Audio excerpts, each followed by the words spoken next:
Hello, everybody. It's Royce here, and I'd like to welcome each and every one of you to my Royce in the House YouTube channel. I really appreciate you all being here, whether you're watching right now live or you come across the show later tonight, tomorrow, the next day, or next week. Whatever, just watch it. Our last show, guys, did pretty good. I got, I don't know, I think around 550, 560, yeah, 550 views so far. So that was pretty good, and I was real happy with that. And we had over 50 likes. I think we're up around 56. The show just kept going, and that's what's good about hitting that like button, everybody, because if you hit that first milestone of 50, then the algorithm's going to start searching for your audience and placing your show in front of people to give them an opportunity to see it. So it's always good to get as many likes as we possibly can. And if you're not already a subscriber, whether you're watching now or watching later, do me a favor, hit that subscribe button and the notification bell, and you'll receive a one-time notification for an upcoming show. Nobody's going to drive you crazy, just a one-time notification. And hey, John Rouse, good to see you here, brother. Thanks so much. Got Angela, Erga Splitton, Tim Henry, Musical Live. Oberheim's here, John Pita, Dwayne Chamberlain, Rockin' Robin Bird, Dr. Insomnia, Jersey Devil. I mean, the list just goes on and on. I've said said hi to most of you in the chat so far. So anyway, I'm really looking forward to this show tonight. We'll jump right into it. I just want to give a couple of shout outs to people that helped the show out last week. And that would be Natalie Angelo actually gave us a super chat of $10. Natalie, thank you so very much. I really appreciate that. And Rockin' Robin Bird came in with the power of two, a $2 super, and we appreciate that as well so much. So thank you all so much. And so we're going to get right into it. Robert Plant why did Robert Plant turn down Black Sabbath's Tony Iommi'S invite to come to play at the Back to the Beginning concert, which is also going to be OZZY's final performance. So the way this all went down is Robert Plant reveals in a new interview with Mojo magazine that Royce, you have a $2 super thanks. Oh man, thank you, Erga Splitton. That was All quick. right. Gear Jam. Yeah, let me write that down, brother.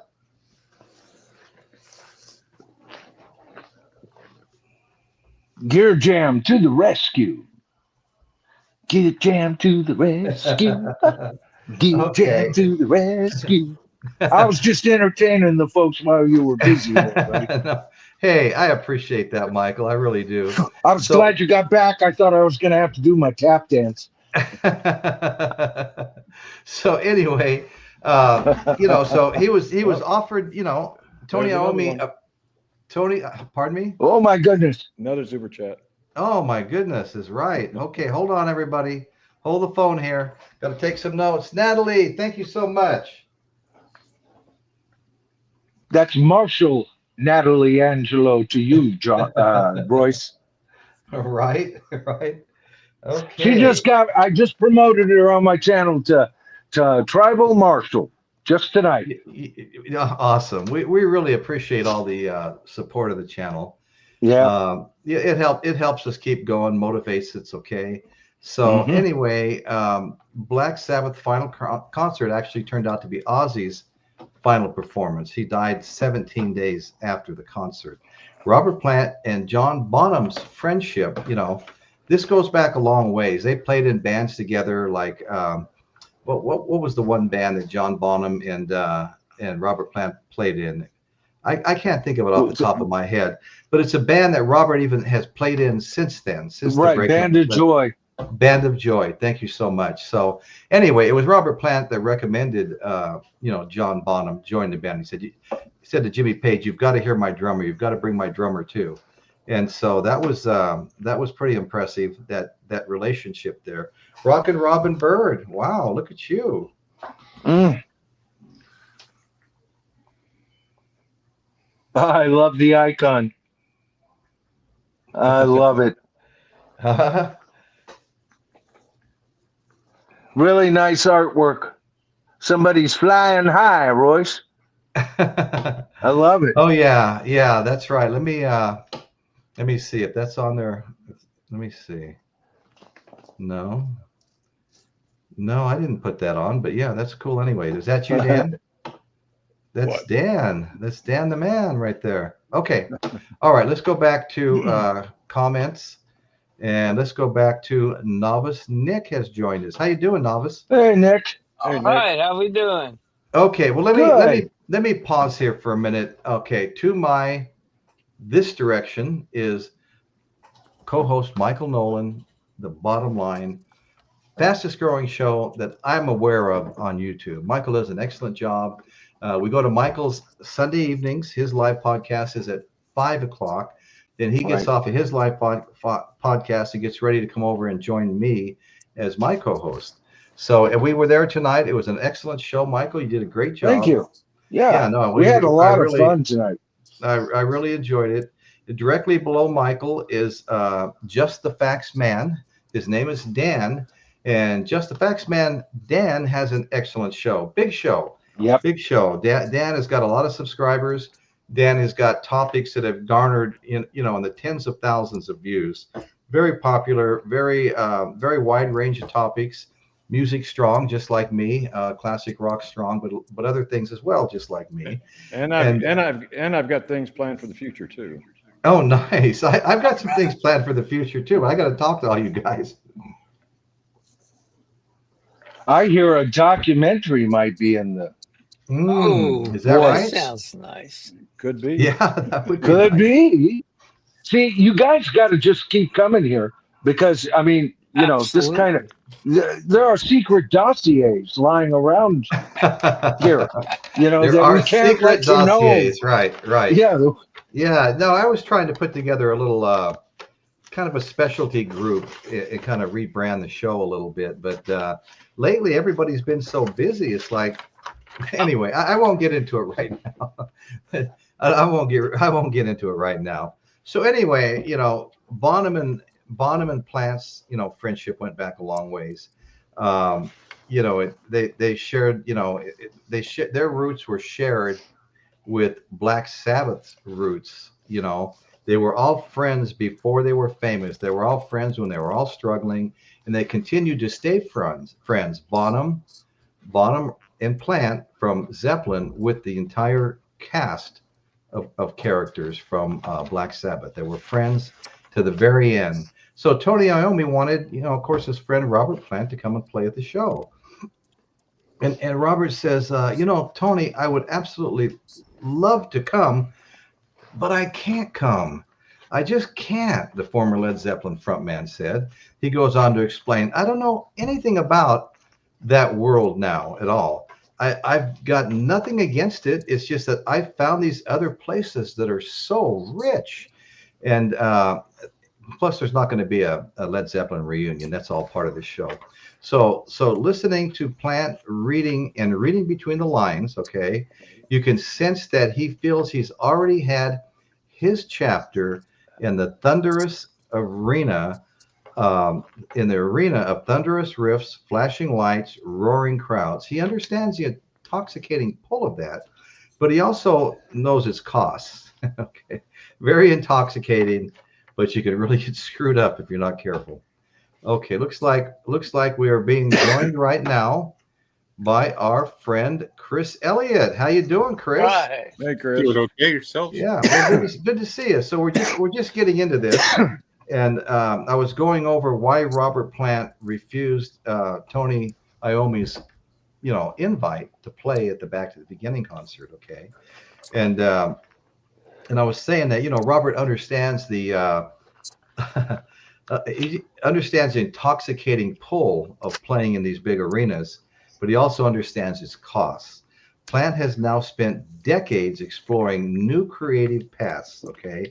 And we're going to talk about those for just a minute. In folk music, Americana, and world music, he now prefers more intimate stages, small crowds. His decision is not about rejecting the past, he's not rejecting what he's done in the past, but honoring the present, okay? And he says sometimes the most respectful tribute to the past is to kind of let it stand unaltered in memory. Just leave it alone. Leave it out there. Plant will release a new album with his acoustic band, Saving Grace, on September 26th. They have a single out already. I've listened to it about 3 times. And they'll head out on a U.S. tour on October 30th.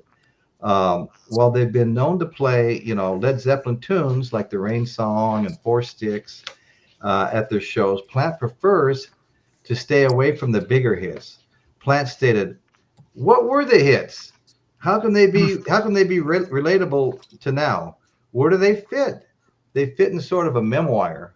These are Plant's words, okay, in an interview. But most people have missed some of the best Zeppelin stuff. For Your Life on Presents, Achilles' Last Stand, freaking hell. Just extraordinary that 3 people and a singer can do that. I agree with that. How do you guys feel about that statement? Oh, I agree too. I'll tell you, I covered that article on my last stream. Oh, and, you did? Yeah. And I talked about how Plant is more interested. See, I don't think he's eschewing from the past, Roy. I think Royce. Did I call him Roy? I bet you I called him Roy. How you doing, Chris? The thing is, he's more interested. I think he's redefining the past. Yeah. Based on that article, I went over that portion of the article real strongly, where we talked about how Plant, especially when he was talking about Achilles' Last Stand. Sorry. Right. Had a blank there. It was a senior moment, but it flew by so quick you hardly even noticed. You hardly noticed, yeah. No, I didn't. Anyway, but Achilles' Last Stand, I even brought up people who, and I told my audience, I said, look, I know a lot of you out there don't care for that album, or at least you don't rank it high amongst other Led Zeppelin albums. I do, by the way. Me too. Presence. But even those who don't care for the album all that much absolutely loves Achilles' Last Stand. And that's what, when Robert was talking about that, Royce, I could hear his voice in my head when I read that article, because I thought, yeah, what about freaking Achilles' Last Stand? I would much rather hear him perform that than Stairway to Heaven at this point anyway, myself. So, you know what? I actually agree with that, because I've heard him fairly recently perform it, and it's just not something he was wanting to do at all, you could tell. Yeah, but see, what he's doing is redefining how current audiences, because he is, what the hell has happened to Jimmy Page? Why wasn't Jimmy Page at that damn concert? That's a really, really good question, Michael. Why wasn't he playing on A Whole Lot of Love? Where the fuck? Excuse my language, French. Yeah, you didn't know I spoke French, but I do. Anyway, no, I knew you did. Yeah, but Jimmy just isn't doing anything. Do you know the last album he ever did, except with the Black Crowes, right. but was walking out of Clarksdale? Is that what it was? It was a putrid little album. I thought it was Clarksville. Go ahead. Clarksville. Yeah, that's it. Clarksdale. Yeah. Some hate mail coming my way after I make this statement. But Jimmy maybe was asked through back channels, but there just wasn't enough star for him to shine. He'd have to share it. And, is that what you're thinking about that? I mean, he is great, but he's also one of those, I believe, that has an ego that couldn't share all that stardom with so many others. That you could be right. I just don't know. I'm going to investigate that. I really want to know now. You've really got me going on this, because it was a tribute to friends of his, and you can. I think he's capable of burying those kinds of feelings. Can I do it? Can I touch on that? Well, yeah. Okay. Just put this into perspective a little bit. Robert Plant is part of the group that had 20 million people try to buy tickets at the same time. Yeah, that's right. I don't think I've ever heard of that for OZZY or Black Sabbath. So No, without being too, not even close. I think Robert Plant, there's a chance he could have stolen the show even more than Steven Tyler. Like he could have, the focus would have shifted to him, in my opinion. Yes. And I don't know if it's because of an ego or not, because he's. Well, I agree with Chris when he says, the bigger name. I mean, Ozzy's big. He's big. Yeah. But and we've talked so much about him. But Chris is absolutely right. He's not Robert freaking Plant.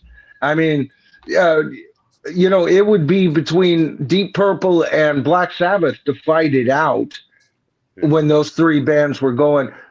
Because nobody could touch Zeppelin, I mean, that doesn't cut those bands down. I'll say this, and then I'll shut up, Nick. But that doesn't cut those bands down. They were 2 and 3, depending on what month and what year, as far as heavy bands went. But Zeppelin was just Zeppelin for that style of music were the freaking Beatles, man.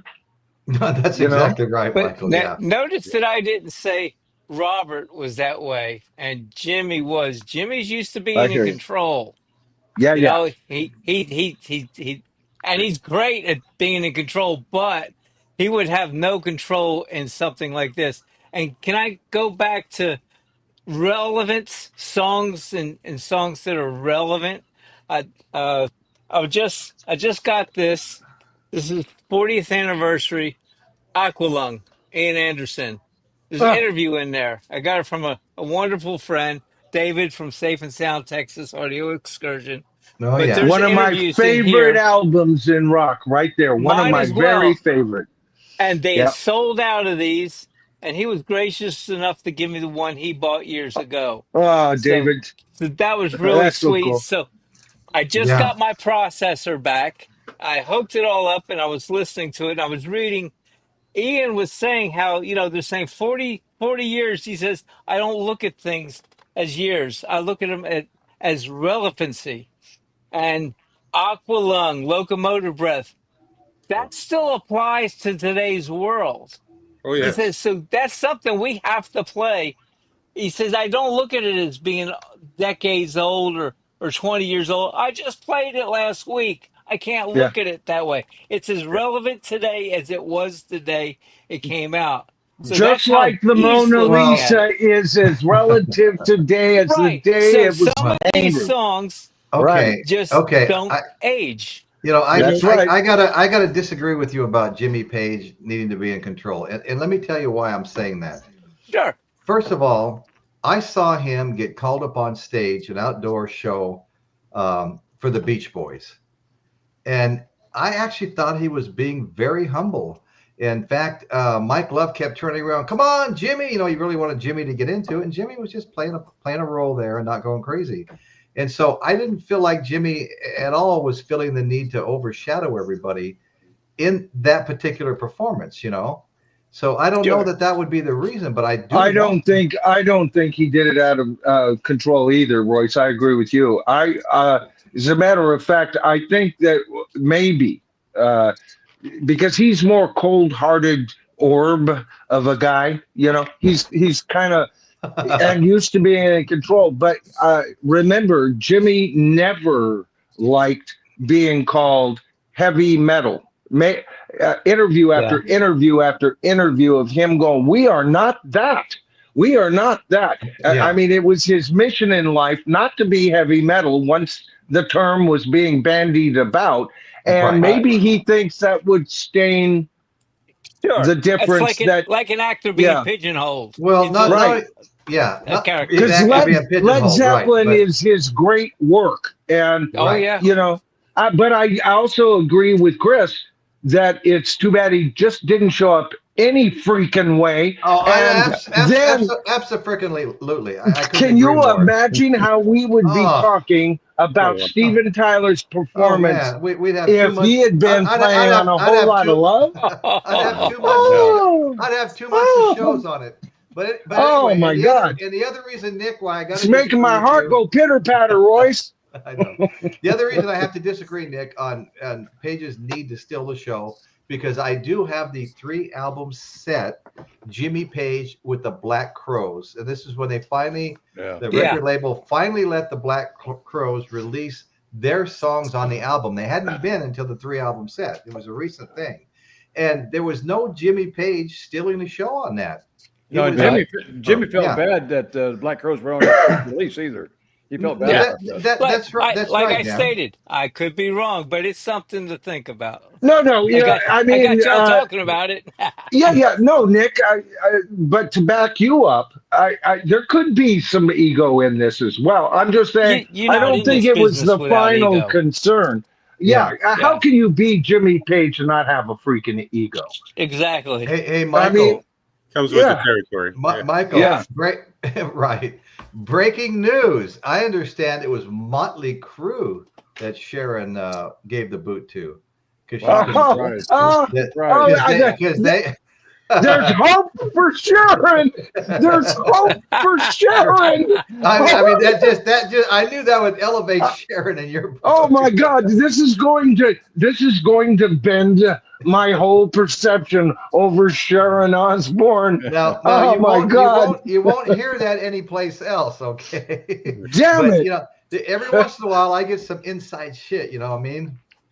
And so it was Mötley Crüe. You know what? That woman's got class. That woman's got class. You know, I mean, have you watched some of Vince or the thing that ate Vince, Neil, his performances? Not only now can he not remember the freaking words, he can't carry a tune anymore. Terrible. And he's fatter than ever. You know, him and I just covered on one of my streams him and another guy that's fallen from the golden vine of grapes and everything for me, which is Sammy Hagar. You know what I'm feeling about him these days, Royce, because of how he treated Jason Bonham. I know. He was interviewing Vince Neil, and here's these two former rock gods. I remember seeing Sammy Hagar at Winterland and jumping 40 feet in the air in tennis shoes. The first time I saw him with Montrose, and here he is, just some fat piece of shit, along with a fatter piece of shit, chewing the chaw. And guess where they're all headquartered at nowadays? Memphis. Oh, yeah. Now, what was that last album that Mötley Crüe, Crap, put out? Saints of what?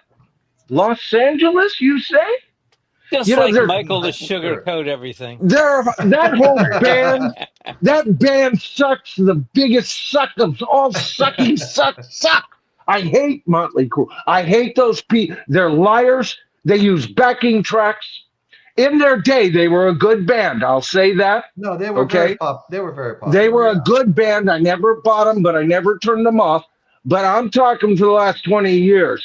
You've got Tommy Lee telling men to drop trowel with kids in the freaking audience and for women to take off their tops like it's 1969, right? Trailer trash band with no ethics whatsoever. You've got their bass player with his hands up here and the bass still playing. Okay. Right, You've got Tommy Lee sitting down on a drum throne, and a little too late because the real drum track comes in because he's playing the backing tracks. And then they promised us an album, and all we got was Dogs of War while they stabbed Mick Mars in the back, and he puts out an entire... Royce's house is a very, very, very fine house with two cats. Hey, guys! Look who's out there right now. We've got who we got? Piccolina the cat. Oh. Hey, kitty. Hey, Piccolina. Johnny L, too. Yeah. Hey, Johnny. Where's Johnny? Johnny. Yeah, he's in the. That's him there, JFL. Where the hell you been, Johnny? Yeah. And Caitlin's daughter. How are you, my dear? We sent the dogs out looking for you, but they just came back shrugging their shoulders. This is the third week in a row where my screen blanks out. You know. Oh, you got your twin. I was just getting ready to say oh that. my God, we can't take two of you. Yeah, one's bad Say enough. it Twice isn't is bad. so. Oh no! What? Said one There was you go. enough. Twice is bad. Man, this is Scaring terrible. me. Scaring myself. What do you mean? Well, so a few people are here that I haven't seen in a long time. I mean, for a second there, I thought I heard Kelly Hansen singing Double Vision. I just saw Johnny L in the chat. Yeah. Daddy Bog is in the chat. My good friend, the Bogster. Yeah. Let's see. Then I saw, Jeff Davidson. Go back, to Natalie, Dan and Caitlin, and everybody on a different show. Yeah, there's Johnny L. Yeah, I had him up already. Good friend Dr. Rick's here, and yeah, a lot of people here. Hey Johnny, thanks for showing up. It's been a while, brother. I was wondering about you. I brought that up a week or so ago. I wonder where Johnny L's been. We got our buddy Winslow here. Tonight. Okay, all right. So let's get back into this. Okay, so of course the last time the surviving members of Led Zeppelin played together was at the Ahmet Ertegun tribute, the founder of Atlantic Records, who died in 2007. That was the last time that they played together. Well, Plant says the performance came through. He doesn't expect it will ever happen again. Okay. So he doesn't want to tour ever again like that. And, I do wish Jimmy Page would have came and played at the tribute to Ozzy.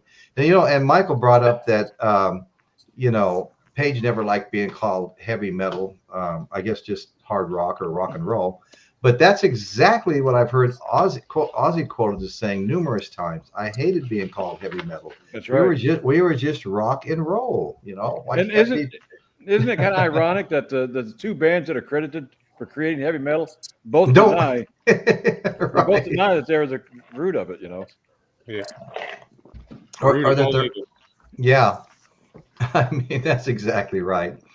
And we've got Piccolina the cat here. And Michael, I just wanted to say, I just saw Sammy Hagar, I think today while I was, cruising through YouTube, and he was talking to somebody, and he looks like he's slimmed down, like he's lost a bunch of weight.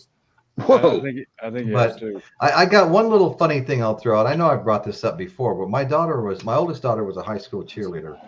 And this was when Dr. Feelgood by Mötley Crüe was out. And she had some artist paint that album cover all the way around the box that they stood up and, cheered from and, megaphone from. And her and two other girls had that done. And the school made two of them, paint over it and take it off. And for whatever damn reason, and I'll never understand it to this day, they let Amber stay on there. She was out there for the entire football season, standing on a platform that had Dr. Feelgood painted on it. I thought that was pretty hilarious. I don't know how she got away with it, but if you knew my daughter, she pretty much could get away with anything. She's just that kind of person. So anyway, I'm with you on the MC thing. Mötley Crüe was great in the 80s and early 90s, but they got way too big-headed for their own good, and to me they sound like shit after they started going big time again. That is exactly right. That's what I felt too. They just got horrible. Not everybody can leave this and come back and still sound the same. Yeah. Very few things that I leave and go back to am I anywhere near as good as I once was. Yeah, it's like any fine art. Everybody's got a shelf life. Everybody's but got it's a like shelf any life, fine right. art. If you don't keep it, sharp and in tune and practiced, it goes away. Right. Well, that's exactly right. That's what you have to do. Something Robert Plant said that I kind of questioned. One of the reasons he said he didn't want to do the Back to the Beginning concert was because he doesn't like the big venues anymore. He likes smaller, intimate. Yes, things. that's right. Yeah. So just theoretically, if they would have had Back to the Beginning in a smaller venue, would he have performed? Nah. I think that would have been impossible, though. So I don't know. Yeah. I know theoretically, right? It was tore the building down. Here's another thing that Robert Plant knows that a lot of these venue seekers don't know. Okay. Those who are playing in these smaller venues are making big bucks and making more profitable tours for a lot less effort. And yet we still have Robert Plant willing. Thank God he hasn't submitted to residencies yet, willing to travel, man. At his age, and didn't they even put out another pre-release from Saving Grace? I haven't heard it yet, I've only seen the one. Yeah, that's all I've heard. I love it. Yeah, I think it's good. You know what? It sounds more like a album. One of those album cuts that kind of fill the album to me. That was my only concern. If that's going to be the highlight, then we'll see. I've listened to it twice, and it's not a put down or anything. I'm used to Robert Plant singing, a whole lot of love, And I'm totally into how he's sounding now. Michael, and I got to say this, okay? Yeah. I saw him within the last year with Alison Krauss up here at Wiener Robles Amphitheater. No bad seats, relatively small venue like he likes, and he did some Led Zeppelin songs, and one was an extended version of Achilles' Last Stand, excuse me, and he sounded absolutely excellent. I hadn't heard him sing since I seen him on some show. They asked him to sing Stairway to Heaven. He was ill prepared for it, didn't want to even be doing it, and he didn't sound very good. So I wasn't expecting his voice to be so powerful with Alison Krauss. It definitely exceeded my expectations. And when he did the couple of Zeppelin covers, I absolutely loved it. He sings in the shower, keeps in practice. He can still hit the high notes, but he has to do them in short bursts, and so he'll worm his way to it, and all of a sudden you go, there he is, and then it's back to subdue. The man's working with what he's got, and what he's got is great. It's real. I'm a big fan. Oh no! My only concern is Robert Plant needs to start honoring his early solo career, along with Led Zeppelin, because that in itself was momentous. I bought every one of those freaking albums. You know what, Michael? I almost pulled them because I have quite a few. Maybe 6 or 7. And, did you ever see Robert Plant when he had the band Sensational Space Shifters? Oh yeah, I've got the DVD and I also have it on digital, Dan. Well, I saw him live when he did that. Oh yeah, it was like Hillbilly Zeppelin. Hillbilly Zeppelin. Yeah, exactly. Hey guys, I'm gonna grab my Plant I could see albums. that. I've got to do it. You with guys the carry touch. on. I'll be right back. Well, if you just go, Royce, we could carry on this conversation. But with a touch of avant-garde with the Shapeshifters too, Dan. It get right down to hillbilly, but then you'd hear almost a world music approach to them as well, where you're going, that's East Indian, or that's Eastern Europe, or that's Northeastern Europe. You can practically tell what sections of the old world it came from, brother. Yeah, I love that. And well, I guess he says he's not going to do any more Zeppelin songs, so I don't in any form, I guess. Yeah. Oh, he's not going to do any Zeppelin songs? That's what I heard. Wow. Basically, all the Zeppelin stuff is behind him. That's done. Wow, because the thing I heard is he was still continuing to be open to reinterpret lesser known Zeppelin or lesser rated Zeppelin songs. That's the latest I've heard. I'll have to check and see which one of us has got the straight poop on that, because this is the first time I've heard of that. You kind of have taken me aback. Yep. There you go. That's the planetary one. And then here's the Principle of Moments. Yep. That's the one I've got on vinyl so far. Well, I've got a bunch of page stuff too, Yeah. I only grabbed a handful of things. Here's an Alison Krauss with, but anyway, that's a double album. Okay, so all right. Did you guys notice that David Safe and Sound Audio Texas was in the chat? No, I didn't see it. Okay, well, here's another message from him. Now, David, I just noticed that you were starting to sell some of your music off. I saw that today. I think I gave it a like. It was in the YouTube kind of a stream that runs showing all the things that people are saying. And I saw you're selling some of your music. We'll have to find out what's going on with that. No, I haven't been over. I've been so damn busy, David. But I'll go over and check and see what's happening with you. Yeah. A couple of weeks ago, I was wanting to get a hold of David a couple of weeks ago because I knew he was going to the same concert I was, the Britt Floyd concert. No, and, okay. So I wanted keep hearing good things about them. Well, I tell you, that was an excellent concert, one of the best. Nice. Really? Hey, David, if you're still there, I just put a link up. You're welcome to join us. You haven't been on the show for a while. Absolutely. Yeah. Anytime. He knows that. Okay, Jeff Davidson. Let's see if he's a big fan of Mötley Crüe. Should have stayed retired. Thank you. There you go. This is an outstanding. That's the problem. Concert. They have stayed retired, but nobody's told the damn corpse, and it's out there touring. Oh, God. Yeah.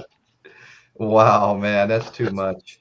Okay, so the chat's been lively. Bronze Snake.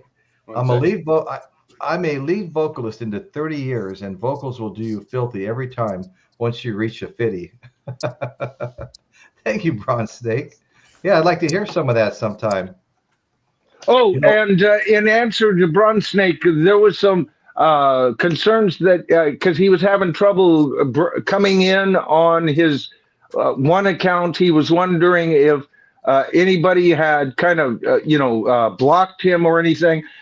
Kimberly told me, see, she's my link to what happens on my show just before I come up here. And she was telling me in between me ending my show and coming up here tonight that that was a concern. Bronze Snake, I'll tell you right now, the only person who could block you, none of the tribal marshals can do that. Okay? They can't block you. I'm the only one that could do that, and I have not done that. I would never do that for anybody other than an identified troll, and those they get a beheading. But not you, Bronze Snake, not ever. You know that, brother. But Kimberly was worried that maybe somebody did that, and I explained to her that as a standard tribal marshal, they don't have the power to block you from coming in. But I'll look more into it just in case I'm wrong, and we'll get it figured out one way or another, Bronze Snake. Yeah, absolutely. Yep. Right. We appreciate you supporting both channels, by the way. Thank you. Both channels, yeah, absolutely. Yep. Hey, Michael, I just did a little research on Robert Plant and doing the Zeppelin tunes. You're right. He's still doing them, just reimagine them. Okay, good. No, thank you, Dan. I appreciate it. Because I was going to go, oh, boy, there comes a whole stream in itself. Well, I think I think I interpret his statement that he made about the Back to the Beginning concert. He said something in there about that. I think he was just saying a lot of that stuff's in the past and he doesn't want to deal with it. So I kind of interpreted it wrong. Oh, okay. Yeah. Michael, I got it wrong tonight on my own stream. I had to, somebody goes, no, that's not right. And I go, oh, okay, if you say so. Hey, Michael, I'm gonna bring up a comment right now from Natalie Angelo that I know you're going to have something to say about. Yeah. Sammy with Montrose. Sammy with Montrose back in the day. Yeah, I don't know how many times I've heard you talk about that. Well, I saw them very early while they were touring their first album, Montrose, and I saw them at Winterland. They were the first rock band I ever saw. All of them had tennis shoes on. Rockers wore like dingo boots or cowboy boots or motorcycle boots. They didn't wear tennis shoes. That wasn't rock and roll. And I was freaking, and Sammy was jumping high and everything, doing his best Robert Plant kind of thingy, and I did not know them from Adam. Never heard one of their songs on the radio yet. They were just one of the bands that I went to go see that night. Actually, I went to go see, I think this is the show that they opened for Barnstorm, Joe Walsh and Barnstorm. Joe And Walsh. so the next day I went out, and if it was the Barnstorm show, I went out, I bought both of those albums the next day. So maybe I went down to the record store and bought that. The first Montrose album. And by the way, Royce, since you brought this up in answer to Natalie, I did. I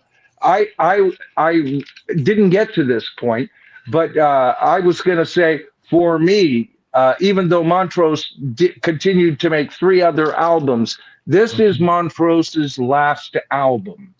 Paper Money.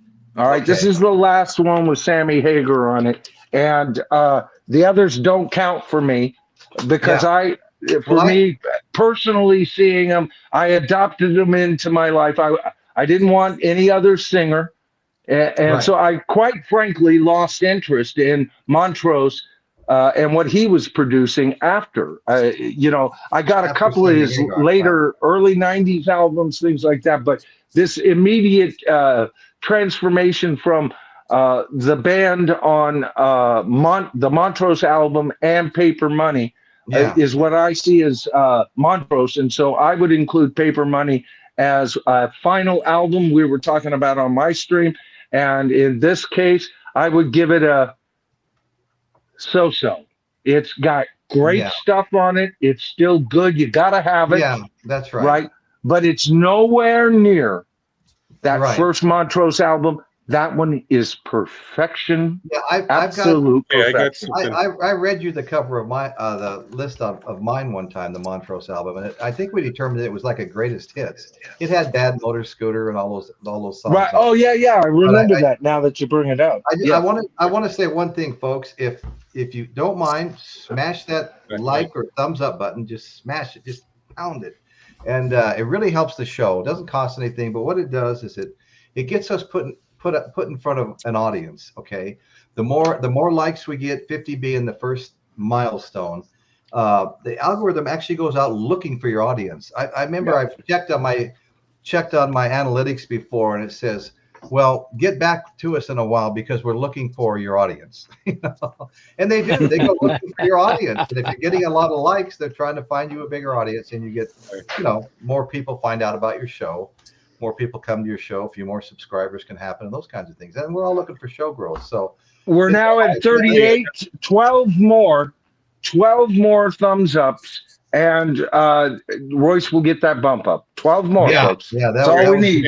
That would be awesome, folks. So anyway, the other thing I wanted to say is, if there's anybody watching that's not a subscriber, do me a proper, hit that subscribe button. There's an on-screen subscribe button, pretty simple.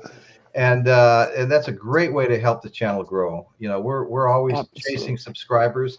There's been a little drought lately for, I think, all of the channels from what I've noticed as I, check the other guys out and stuff. But it's starting to come back a little stronger now. So, Royce, you got 42. You're 8 away. 8 away, folks. Eight more thumbs up, folks. Whether you're watching right now live or watching 3 hours from now or tomorrow morning, just hit it anyway, man. There's no cutoff point with that. Yeah. Okay, Royce, I'm going to cut in here. Go ahead. All right. Make me big for a second, please. 6 away. 6 away. Okay, let's see. I got what could be considered a new tour shirt for all of these bands that we keep talking about right now. Ready? Really? There it is. The Return of the Living Dead. There you go. That's the new tour shirt. Wow. You can make me small again. That's right. Okay. All right. Here we go. Yeah, I haven't been making people big lately here. Rockin' Robin Bird, Vince sings Kish Mama Maha. Kiss the Maha. Kiss the Maha. Look, make me big for a second, Royce. I'll show you something. Okay. This concert here. Oh, yeah. Brit Floyd. Okay. That's Brit Floyd. This is from 2013. Just close your eyes and you're at a Pink Floyd concert. Absolutely. Dan, is that the same one you were just talking about too? Yeah, I Yes. went. Yeah, just about 2 weeks ago. Yeah, it was great. Okay. Yes, it was. Not only is the Wow. music great, but the light show, the laser show. I mean, Oh, Yeah, they okay. put on a show. It's just incredible. Hey, Michael, I have to ask you a question. I mentioned this in the chat on one of your shows a week or two ago. I understand. I know how much you love the sphere, however you want to say it, in Las Vegas, but I understand that Metallica is negotiating a residency at the Sphere. Yeah, Now, that's what I heard. I got to be honest. I would actually love to go see that if they are. There isn't too many people I'd want to go see there, but Metallica is definitely one. Yeah, I heard that. I'm putting together some information for a future stream in the near future, not Wednesday, but coming up regarding good old Las Vegas. Las Vegas is losing money hand over fist, and so is that Sphere that was supposed to cost about 1.2 billion, wound up costing 2.3 billion dollars. It's East Coast money moving into the West Coast. It's Hollywood controlled. Prices are out of reach. No such thing as a cheap meal.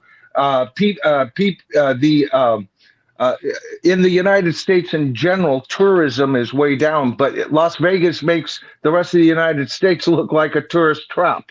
Yeah. People are complaining. Rooms that would cost $65 2.5 years ago are now going for $245 a night. Oh my God. Michael, yeah, absolutely. I said this, Royce, and I'm going to say it tonight as a premiere and a lead up to a future video. That Sphere is bad, evil for rock and roll. It is everything. Residency, by its very name, is killing rock and roll. It's killing the artist. And now we've gotten to the point, instead of we're an American band, we're coming to your town, we'll help you party down.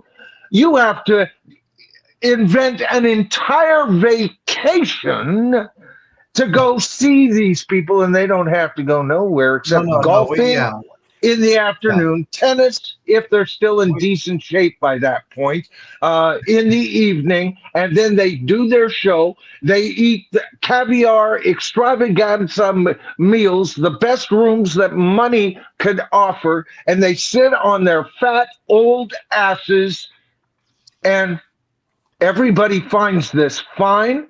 Not me, not ever, not Michael, once. I'll tell you, there's always, I'll go back to Elvis Presley, 2 different residencies in Las Vegas. There's always been residencies, and they didn't kill rock and roll. But I understand what you're saying. You're saying that Elvis was rock and roll in Las Vegas, huh? Not me. Well, they called him the king. He was a lounge singer at that point, Royce. He was a lounge singer. He had a big band behind him, but that's all he was. There was no rock and roll left of Elvis then. There's always an alternative to going to see a bunch of people you described. Instead of going to watch them, why not go live that life for 2 weeks for what it'll cost you to go see one of these concerts? Incidentally, John Rouse, I've had your message up for a while. I agree with you. He's talking about a couple of songs that Plant would do if the fans wanted them to, and I think he would too. I love the Rain song. Yes, it's good. So but anyway, I don't know. The first fan that asks for Stairway to Heaven will be escorted out the back door. Absolutely. But as far as residencies, I don't really know what to say about them. I know that we had a show on it before, and we actually agreed, that they weren't doing rock and roll a whole lot of good. Oh, I know I'm in the minority here when I say this, Royce. Caitlin loves Las Vegas. She's out in the comments, I'm sure, tonight. There's plenty of people that you would be willing to go see Metallica under those conditions. So even you could see yourself going. Most people, I guess, do. I just see it as the Gomorrah that needs to be salted, in my opinion. I'm keep doing a keep recipe in mind, right I now. would stand in a pool of alligators to watch Metallica. But that's in I Florida. gave the only tickets I ever That's in had. Florida, Royce. I gave the only tickets I ever had to my daughter and her girlfriend, and it was well, I mentioned it before, the Cow Palace up by San Francisco, and it was them and Guns N' Roses. And I don't know why I did it. She caught me at a weak moment after I said no 20 times to her, and I gave them to her. Typical me. But anyway, yeah, I would, you know, I think, okay, let me tell you one thing about the Sphere that I don't know too many people have heard about. Some guy was at the show. He was kind of enjoying it, and he woke up in the hospital. He had like a stroke because of all the flashing lights all around him. It has that effect on people. And the nurses told him, well, you're far from the first this has happened to at the Sphere. So people are freaking out in there from that light show too. Well, isn't that what you'd expect from a Disney ride? You know, oops, Grandpa lost his dentures on Thunder Mountain Railroad. I mean, isn't that just about what it is? It's a Disney ride. The whole freaking town is a Disney ride. Yeah. It's Disneyland for adults. Yeah. That's all it is. Hey, Michael, I used to like going back there. Not anymore. You know, I grew up 9 miles from Las Vegas and Henderson. We just referred to ourselves as living in Las Vegas. It was all interconnected. Everybody worked in Vegas. My mother did. My father did when I got jobs there. Everything centered around Las Vegas. So anyway, back then, you know, you could go get a shrimp cocktail for 99 cents. You could have an amazing buffet for next to nothing. And the meals were cheap. They were just leaders to get you in, you know, like they're saying about the rotisserie chicken at Costco now. They put it in the back of the store. They lost $40 million a year on it.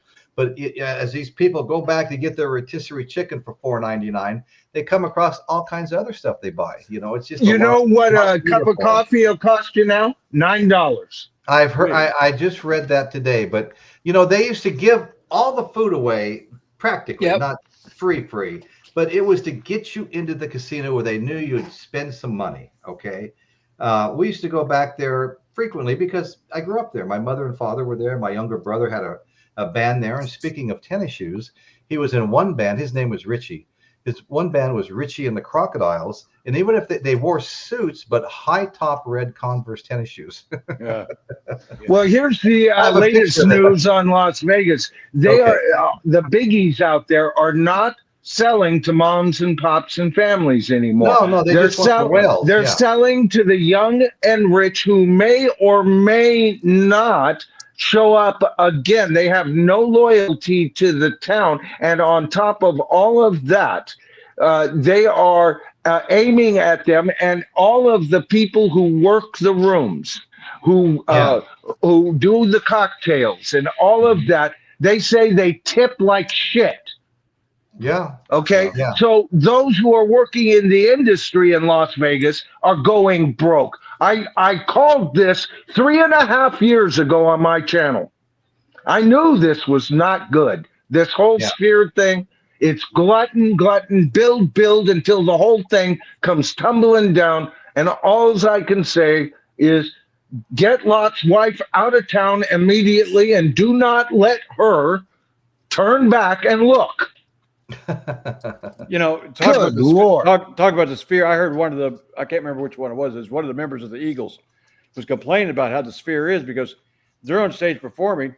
He said the audience isn't even watching them. They're watching the effects in the Sphere. They're not even watching the band.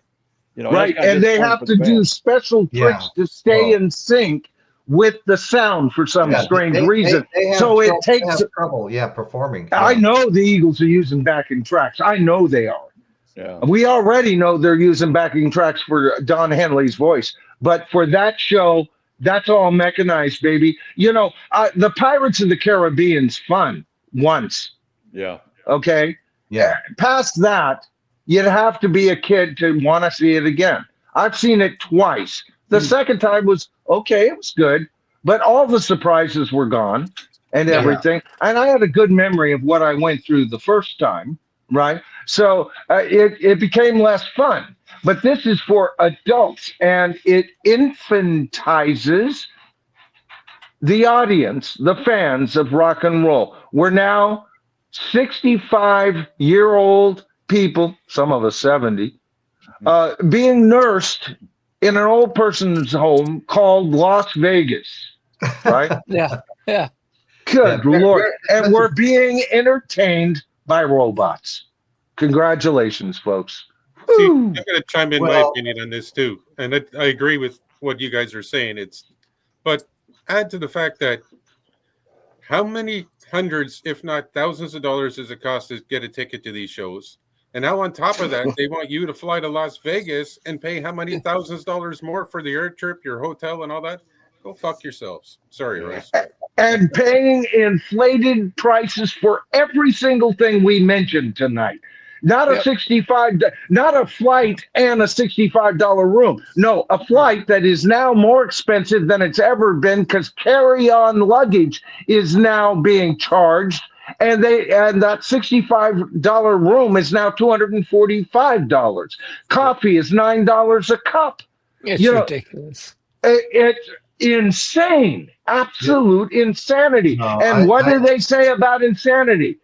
Keep doing the same insane thing shows you that is the definition of insanity. And the Las Vegas Sphere was that one final nail in the coffin. It was supposed to revitalize the city, and now it's an albatross. They can't make the dome doesn't make money. Much. The city isn't making money. And you know that whole concept of the Sphere. They've also, like in my town, we've got a small one like the Sphere called the Cosm, and they're popping up everywhere. But the problem is, I went there one time. It was unique, but I can't make it a habit because the prices are too high. And I think that, after the uniqueness wears off, the audience is gone. The people aren't going to pay those high prices. No, that's exactly right. To me, I'm going to compare it to the way 3D TV was. Everybody thought 3D TV was going to be the thing. People invested in these 3D TVs, and it just went by the wayside. And can you imagine the shape of these arenas in another 10 years, Dan? The millions of LEDs, three-part LEDs that they have to maintain, the cleaning of that dome so that the desert dust doesn't, I mean, the high cost of maintenance, and they're talking about showing The Wizard of Oz. Oh, my God. Yeah. It makes no sense. I'll tell you, Vegas was only fun for me when I had two friends. Well, actually one that was a high roller. And when you went back there with him, you stayed in the suite. He called up one time and got a hold of his host and said, we'd really love to come and see the Oscar De La Hoya Sugar Shane Mosley fight. We understand it's sold out. She said, I'll call you back. Called him back in 10 minutes and said, you got 2 tickets. They sent a jet out to the Paso Robles airport and flew us back there. They gave us a suite, though we weren't spending the night, a place to lay our jackets while we, took a limo down to the fight. And that's when Vegas was fun. If you were there with a group of friends, and there was one time there was 22 of us having a dinner in a special room, and they came in, and about every 6 feet they sent this 3-tiered tray, silver trays, getting smaller toward the top. It was like lobster, shrimp, and something else. And they started setting those all the way down the table, and they'd replenish them if they got. This was an appetizer before dinner. That's when Vegas was fun. When you're there on the 4th of July and you're standing in a suite and the fireworks are going off right in front of your face, right outside the window. That was really something to see. But now a $5 spot in blackjack will cost you $25. Oh, you can't sit down for $5 anymore. If you can find one for $25. Somebody in the gallery said it earlier, and I apologize, I can't remember who it is, but they said Vegas was run better when the mob had it. Yeah. Well, I agree with that 100%. What makes you think they still don't run it? It's a different mob. It's a different mob, but a mob's a mob, brother. No. Wait, the old mob gave you something for your money. This one, I don't know. But this time around, no. I think you're very close there, Nick. It is a mob. The people in power are purposefully trying to price out mom and dad and and the poor folk of our collective consciousness. They don't want us anymore. They just want the whales that come in, drop a couple of drop $100,000 and leave. You know. Right. They absolutely frown on old timers coming in and sitting at a slot for 5 to 8 hours. That's not what they're wanting anymore. They wanted their idea was to pack in so many people to get those guys out, so there wasn't a line. And guess what? It backfired on them. Yeah. Hey, I got one little quick funny Las Vegas story. Hey, Royce, throw a link out there. Johnny wants to come on. Who? Johnny L wants to come on. Throw him a link if you want. He's been asking for it a couple times. Come on up. Sorry, Johnny, I didn't see it. The link is out there. I'll give you one more little fast fun show. I'm sorry, Las Vegas trip. Once again, we're at a big fight, and it was kind of cool because here comes in Lennox Lewis and wearing dark glasses, brown pinstripe suit. He circles the ring a couple of times while everybody's yelling and cheering. And one person after another, all of boxing's royalty showed up, took their bows, and everybody cheered for him. And all of a sudden, we're sitting there watching all this and enjoying watching all this. And guess what? Hey, Johnny. Good grief! What's it take to get a link around here? I saw you come in, but I didn't know. I know I'm Canadian, but don't hold that against me. God, no. We're ready to move to Canada. Believe me. Don't worry about that, Johnny. We like Canadians. Hell, we even got a token one right down here. Anyway, so we're at Vegas, and one of the big fights is getting ready to start. All of boxing. Sorry, Chris. Is taking balls and everything like that. Thick skin, buddy. Silence. Anyway, fuck it. Let's go on. All right, let's go on with the show. Actually, we have other rock news. Okay, we wanted to talk about Robert Plant back to the beginning and whether or not he ever wanted to tour again with Led Zeppelin or the remaining members of Led Zeppelin and possibly Jason. The answer to that is an absolute no. So this show is supposed to have some other rock news, and I think it's getting late and we better get to it. Okay. So the Joe Perry project, Joe Perry, the lead guitar player for Aerosmith, has got a band called the Joe Perry Project. They just launched their North American tour, played their first show in Tampa this past Wednesday night, okay? Treating the audience to a whole bunch of Aerosmith classics and more. Are you guys familiar with the Joe Perry Project? Yeah, I knew he was out doing it. I'm not interested in... the project. I'm more interested in Aerosmith news myself personally. He's a great guitarist.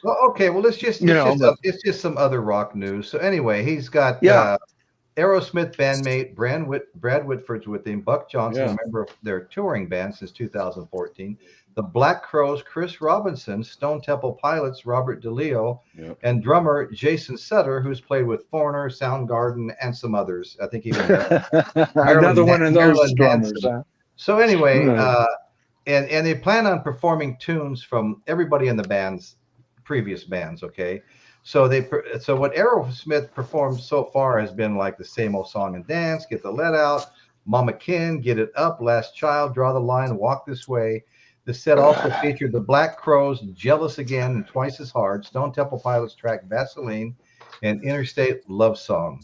So anyway, I just wanted to throw that out as other news. What about did you hear the Rolling Stones in 2026? They have some concert venues going on.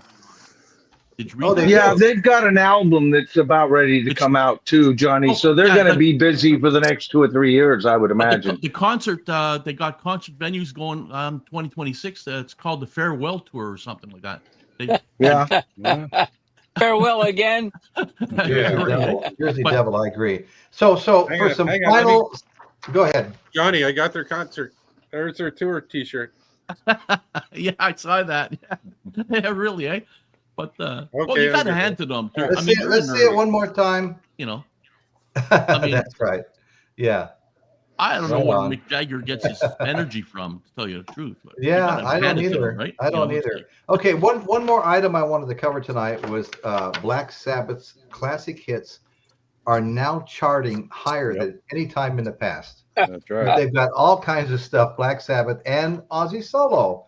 Okay, so like several weeks after Ozzy's death, his name still appears on charts all around the world. Okay, multiple tracks and albums credited to the rock pioneer, as well as Black Sabbath, of course, where he obviously got his start, as we all know, landed on multiple tallies in the United States as fans continue to mourn the passing of one of the most celebrated names in metal. And I got to tell you, folks, I had no idea it was going to affect me this hard. It just keeps coming up, and I'm probably as bad as anybody about bringing it up. It's like every show, right?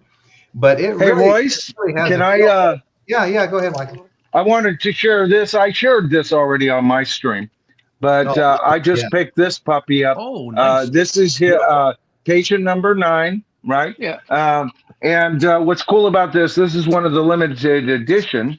You also get a disc bat. I know. I love that. Flying bats, right?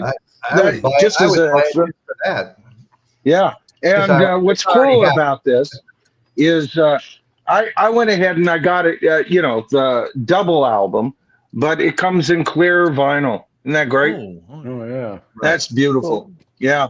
So, there's a lot of interest in Ozzy, and I highly recommend everybody get this album because it's a limited edition. So Michael, it's not going to be out forever. Can you read a few of the names that are featured guests? Not in the studio here, but Taylor Hawkins is on it. He died. Jeff Beck is on it. He died. Eric Clapton is on it. Zach Wild is on a lot of it because he's the regular guitar player for Ozzy solo. And Tony Iommi is on it. Iommi did 2 tracks. Yeah.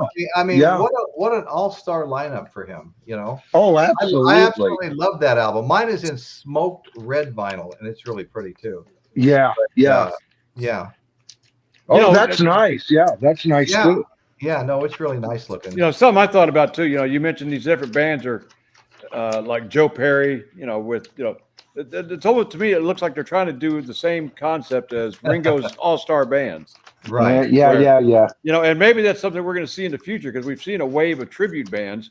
Now we're going to see a wave of these other bands that don't have the full band's not together anymore. So you can have members of other bands that don't exist anymore coexist with each other, playing alter tunes from all the other bands. So Dan, you're 100% right, and I'm gonna put a picture up and show you what we're gonna be seeing next.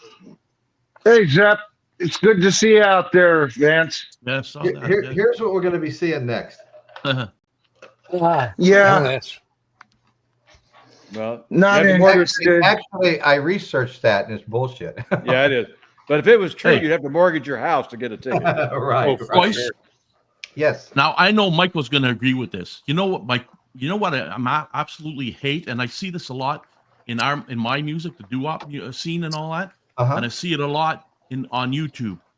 I hate AI. Yeah. Johnny, I've got a brand new list of top 10 no-nos, and AI is on that. We're going to be talking a lot about that on my next stream. They're playing music, like in my, let's say, my doo-wop music. They're playing music that these people don't even exist, right? And anybody can go on the keyboard and create something like that. I like the original stuff, the original nutmegs, the penguins, the original stuff. This AI shit is really driving me crazy. Yeah. Well, and its tendrils are reaching much further than that. I'll be covering that a whole lot on my upcoming streams. I never play, and I refuse to play anything that's AI on my chat, my show and the Do Up Cafe, and I'm vigilant on it, and I watch what I have and whether this music legit and all this stuff. I refuse to play it. I don't like it. I hate it. So that's my rant for today. Sorry. At this point, at this point, you can almost listen to a song, and you can almost tell if it's AI generated or not. But they're going to improve that AI more and more. It's going to be more and more difficult. There's got to be some way to flag it so people can know there's AI. These artists work their ass off for many years to make a name for themselves, work their ass off, and then you get these fucking keyboard warriors with this AI shit, thinking they're great. You know, I'll create a doo-wop tune, you know, with some words and just type it out and all this. That drives me crazy. Well, Johnny, this is exactly what I was talking about when we were talking about Las Vegas. It is the infantizing of our rock fandom. We're being babysat by robots. And if that's what you find that tickles your gumption, go for it. But never in my universe, never, not in a million freaking years, man. Guys, never. I don't know why anybody would like that in music. Anybody. No. Now, I'm seeing a whole bunch of other applications for it in medicine and all kinds of diseases and things like that. I saw a whole bunch of shows today. I'm all for that. I mean, that's a dumb shit robot that does people, what it's talking about. Or taught to do. That's fine. But I mean, it wasn't just that. I mean, they were talking about being able to give blind people their sight back. No, people that's that different. Are paralyzed, people that are paralyzed being able to walk again. No, I know it is. I hate it in music, but I'm actually excited about it in some of these other things like science. Well, it's just like having a nuclear power plant. I mean, there's some good shit that comes from having nuclear power, and there is some bad shit that comes from having nuclear power, and it's what you do with it that counts. And the more that man's decision or woman's decision is taken out of the quotient. These people work their ass off, these older timers and everything, to make it big in the doo-wop music industry and any kind of music industry, really work their ass off. And there's no friggin' way that AI is gonna, no way. I refuse to AI. Oh my God, I just get pissed off about it because of the work that the old timers and a lot of the artists did. They work their fingers to the bone to try to get. This isn't something that you shouldn't do because it's going to get too good. This is something you shouldn't do because it's wrong. Okay, it's just wrong. You're taking creativity away from mankind. Right. And if you sell your soul for that bowl of lentil soup, brother, I got a story to tell you. That doesn't work out too well often. Okay? Hey, Michael, not Michael, but Johnny, in the last 5 minutes, if you look at the message that's up, I've come across Zeppelin. Yeah, I noticed. I don't see 90% of them when they come up. I'm usually about 30 minutes behind on the chat. Oh God, I'm telling you. Just so you know. I knew Michael would be on. I knew Michael would agree with me on this AI shit. Yeah. I know it's good to see you, by the way, Johnny. We had sent out search and rescue for you, but the dogs came back and just was going. Whoop, whoop, whoop. I've been off this. They couldn't find you. I've been off this scene for a bit. I know. I know a little bit of the story. I know why too, and it's just good to see you, brother. It's just good. I've always loved you. You know that. Something that was going on before AI was a few years ago. Remember when they had this great idea about having concerts with holograms? Oh God! Everybody's hitting my hot buttons tonight. Stop it! I'm ready to explode, Elizabeth. Hey, between the AI and the holograms, comes to mind with that hologram thing, right? God, what is this? Pick on poor Michael night? God. Now, I don't know if you heard what Carl Palmer was doing. I think he did a couple years ago, where he was, of course, he's the only survivor from Emerson, Lake and Palmer, right? As the drummers, but he was going on tour as Emerson, Lake and Palmer, or something like that. But he was showing he would sync his drum playing with videos of Keith Emerson and what's his name, Lake. Yeah, so he's the only one on stage, but it looked like Emerson, Lake and Palmer in concert Elvis did it too with his. I mean, Elvis's band did it too. Where they got video of Elvis from Aloha, Hawaii, with the original band playing the music live. Yeah, they said that's the hardest gig ever because they got to keep in sync with the video. Yeah. I mean, who wants to pay big money to go to a concert like that? I want real people. Well, it's not one I'd be Yeah. interested in. No, not in the least little bit. You know, Hey, and Jersey, when- Jersey how did- Devil, I want Jersey Devil to know I completely agree with him. Also, how do they absolutely do the meet and greet? I got to. Yeah. I have to admit, when I first came on and I saw Michael, I thought he was AI because he wasn't moving. But it's actually the actual Michael Nolan, and it's just amazing. We're still debating that fact there, Johnny. Yeah. Actually, Johnny, I am AI. That's why my image flickers out every once in a while, and all you see is an empty chair. There's a glitch in it. Has anybody here actually met Michael? Yeah, Nick. Hey, novice Nick, are you calling us the mob because we didn't see Johnny's request for? I'm old and poor. I don't have any. I'm guessing he forwarded a PayPal payment to you there, Royce. No, not at all.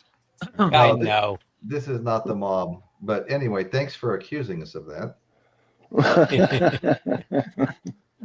Yeah, we'd actually have to see Michael's face to call us a mob. Michael that would make us a mug. Michael does look a little bit like your overlord, so right? Santino, Santino Corleone. I got to admit, the reason why I come on too is because I miss Michael Nolan jumping out of his seat into the camera when he's talking about something. He's spring loaded. They just reset his spring. Now he's ready to go another 10 minutes. Tattaglia could have never outfought Santino. Tattaglia was just a pimp. So, leave the gun, get the cannolis. That's right. Prioritize, folks. Anyway, folks, I think we covered quite a bit of ground tonight. Once again, we covered a ton of ground. I can show up. Does anybody know how many likes are showing right now? We're you're 3 away, brother. 47. Oh my God, 3 more likes, 3 more thumbs up, and we will get boosted to another level by the algorithm. Thank you guys. Thank everybody so much. And I'll just say this one more time because we're getting ready to sign off. If there's anybody watching now or anybody that'll be watching later tonight, tomorrow, Wednesday, Thursday, whatever, the show plays continuously anytime you want to watch it. And we get people watching it all week long, sometimes in the month. I've got shows that are years old that people are still watching. In fact, one of them was my biggest show in the last 28 days, and it was a couple of years old. But anyway, no matter when you're watching it, please, if you're not subscribed to the channel, go ahead and hit that subscribe button, and we would really appreciate you being one of our subscribers. So thanks so much. Stephen Fox says I'm the new Max Headroom.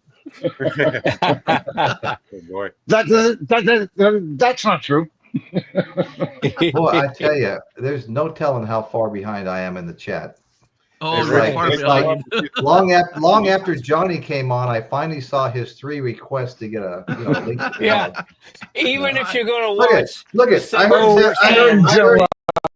I heard Zepp Pearl brought up 20 minutes ago. I finally found his post. How you doing, Vance? Thanks for coming on the show, buddy. You know what I'll do is I'll request a week in advance for me to get on the show. So send me the link. Okay. I'll be ready. There you go.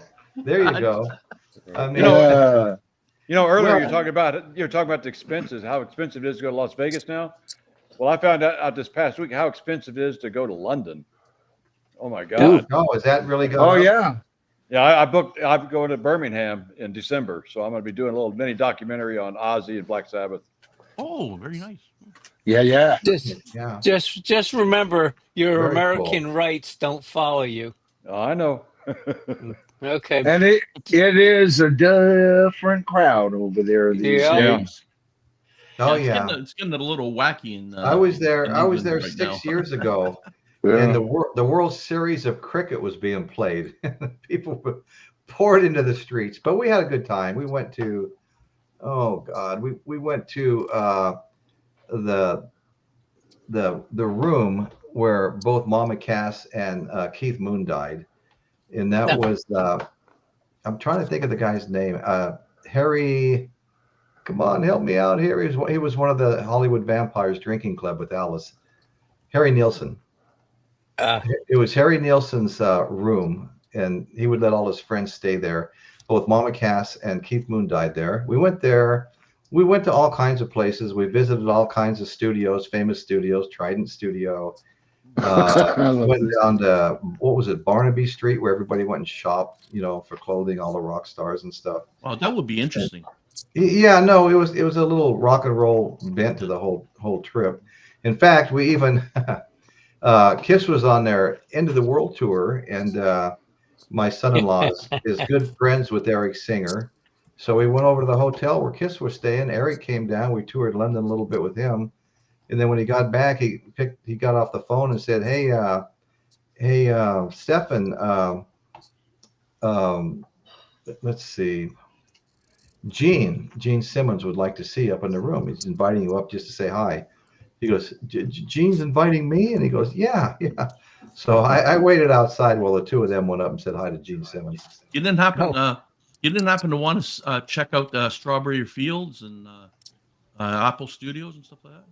Oh yeah, we saw that. Yeah. We walked across Abbey Road. Yeah, good. Yeah. Hey Royce, can I show off a couple of things? Absolutely. One thing I wanted to, when you pulled out your the Jethro Tull thing, I know exactly which one you're talking about. Yep, that'd be the one. That's great, especially the second disc, a lot of the live stuff and the rare stuff. But just wanted to show off. You were showing all the Robert Plant discs. The ones I got are his first one. Yeah. And then the one you showed already. Yeah. I think I have that first one you showed. I think they're more mixed in. I've got a pretty big section of Zeppelin. And then the first one that stuff is mixed in.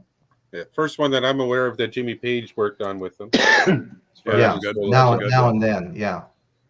And then my favorite, because I saw this tour, and then I saw the 3 Page and Plant tours. This is the tour I went across Detroit with my uncle. He was bringing us there. I was 17 years old. We walk into the bar. He goes, "Sit with your back to the bar and look 21." Okay. I think my favorite Robert Plant concert was when he's with the Honey Drippers. Yeah, I got that album, the Honey Drippers, the one. Yeah. That's a good album. I think we all do. Yeah, right. Good album. I have that too. See? And then there's a couple of the single here that's got if anybody's familiar with the song Great Spirit from this album, it's an acoustic version on the back of this, so it's the B-side. Nice. And then a couple other ones. Where are they? Great Spirit sounds familiar. Yeah. From the Walking into Clarksdale album, the one that Michael likes so much. Yeah. I have that. Is the Most High single, and it's got a couple extra songs that weren't on the mix. Upon a Golden Horse. I wanted to like that album, Chris. I did. I really wanted to like that album, but I didn't. And then I got the Thank You single from the No Quarter, and that's got a version of Gallows Pole and When the Levee Breaks. But that's all I got, plus the one you guys were talking about. I don't have the second one of these guys yet, but yeah, I have that one too. I have that on CD. Hey, Royce, Zepperal says you need a producer. Okay, you can make me small again, Royce. Okay. One thing at a time. Too many people telling me what to do here now. I really like Robert Plant's voice. I just love it. The bluesy feel to it. Oh yeah. I like it. I really do. I don't have any solos from Plant though. That's the thing. I wish I had. Like I said, I only have the normal Led Zeppelin stuff and the Honey Drippers album, but I wish I might buy a CD or something from them. Are you still collecting vinyl and stuff, Johnny? I haven't bought any. You know, it's really expensive to get stuff now. To get go to the online auction with BBFell and all them, and have buy stuff and all that because of the money exchange, the tariff and all that stuff. It's getting really too expensive. Like I saw 245s that I from Kenny Rogers from way back in 1957 when he sang a few old songs, right? Yeah, he was into that from way back. That's pretty cool. 245s, and I checked the price out, and on Discogs, it was like they wanted $20, but then they put underneath Canadian $60, and it's like, holy shit, I'm not going to pay. Wow, that's ridiculous. $60 for 45, right? But it's too expensive, so I'm not really, Yeah. I'm kind of satisfied with the stuff I have, I think now. And I mean, I got a lot of the Led Zeppelin ones that I really wanted, and Pink Floyd, and I got a lot of the Beatles ones that I wanted. Yeah, and I noticed you had Mothership too. I remember you showing that. And I got that Beatles box set that I got. Okay. Oh, there you go. Yeah, I want to say good night to Natalie Angelo. Thank you, Natalie. Good to see you. Good night, Natalie. We always appreciate it. Thank you. Yeah, that box set from the Beatles, that cost me a friggin' fortune. I kind of hinted to my wife and my daughter, boy, would I like to have that for Christmas. So they bought it for me for Christmas. It cost like a bit over $500. Oh, you're kidding me. Oh yeah, that Beatles box. Did you ever see that? What did it have? Some of Yoko Ono's underwear in it, or what? Oh shit! If I wouldn't have bought it then. They would have to pay me. But I have what I want. Well, that's good. Royce, you bring up since we're talking about the Beatles, there's a lot of talk about this new John Lennon box set coming out, and I'm hearing a whole bunch of people complaining about on streams and everything about how a certain word song, a woman is a blank. Oh, I got that of CD. The world. Yeah. Okay. And then people are coming up and saying, yeah, well, you're complaining about it not being there, but you don't use the word yourself. Doesn't that make you a hypocrite? Listen, my response to that whole bit of nonsense is this. The word was offensive when John chose to use it. He chose to use it for an artistic reason. I, at the time, thought it was droll and bullshit, and the whole album was full of some of his worst stuff post-Beatle career anyway.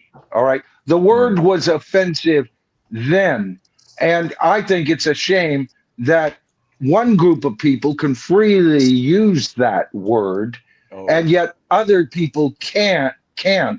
That becomes, to me, it's not that they shouldn't have the freedom to use that word.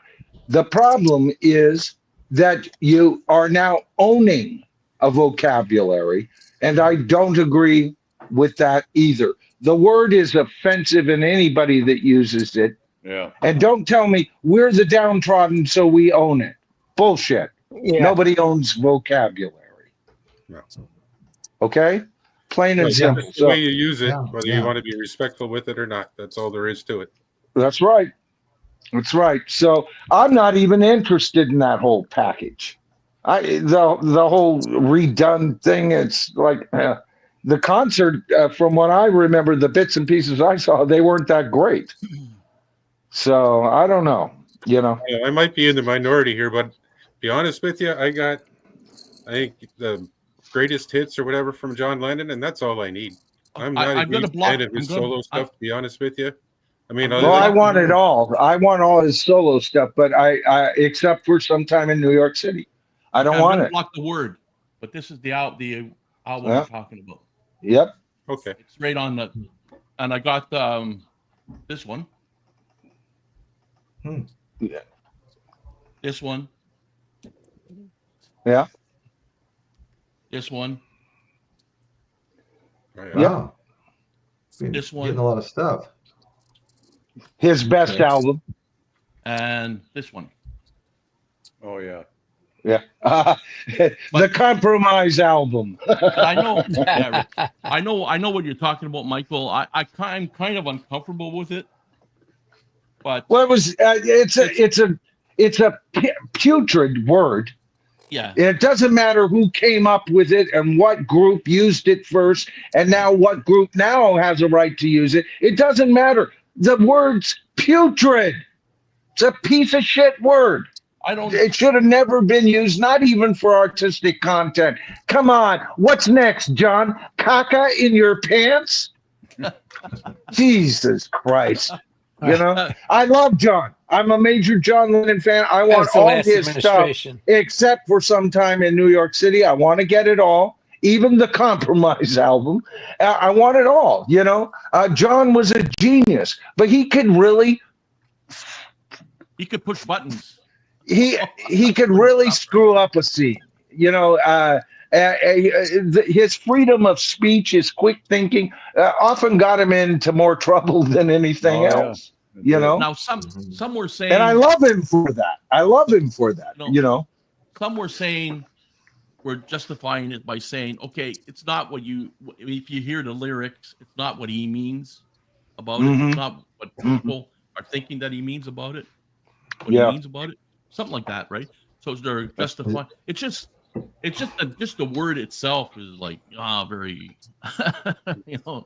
Doesn't matter what context you take it in, right? Like there's no good context for that. I don't know. Well, you know, I grew up in the late 50s and 60s was my childhood, Johnny, and I got to tell you.